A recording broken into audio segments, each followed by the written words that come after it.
का लगा लीजिए, इस सामान पे ध्यान अपना दीजिए।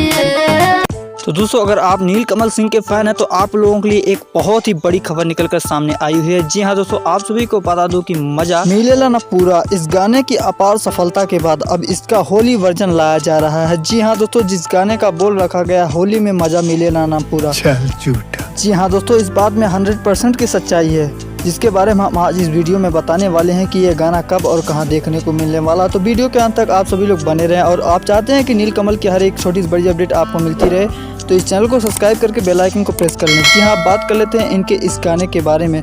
तो दोस्तों आप सभी को बता दूं कि इस गाने को एक बार फिर से शुरू के बादशाह कहे जाने वाले नीलकमल सिंह, जी हाँ दोस्तों, इन्होंने इस गाने को गाया है। और आप सभी को बता दूं कि इस गाने के वीडियो में आप सभी को नीलकमल सिंह के साथ इनकी हिट जोड़ी सृष्टि जी नजर आने वाली हैं। वेल, बात करें इस गाने के राइटर की और म्यूजिक डायरेक्शन की, तो दोस्तों आप सभी को बता दूं कि इस गाने को आशुतोष तिवारी जी के द्वारा लिखा गया है और म्यूजिक देने का काम किया है प्रियांशु सिंह। तो दोस्तों ये तो रही गाने की इन्फॉर्मेशन। आइए जान लेते हैं कि इस बेहतरीन सॉन्ग को कब और किस यूट्यूब चैनल पर लाया जा रहा है। तो आप सभी को बता दूं कि इस गाने को स्पीड रिकॉर्ड भोजपुरी के ऑफिशियल यूट्यूब चैनल पर लॉन्च किया जाएगा। जी हाँ दोस्तों, यह गाना कल से परसों के बीच में आप सभी को देखने को मिल सकता है। तो इस गाने के प्रति आपकी क्या राय है, अपनी राय कमेंट में जरूर बताएं। हम आपसे मिलते हैं बहुत ही जल्द किसी और नई अपडेट के साथ। तब तक के लिए बाबा टेक केयर, जय हिंद, जय भोजपुरी दोस्तों।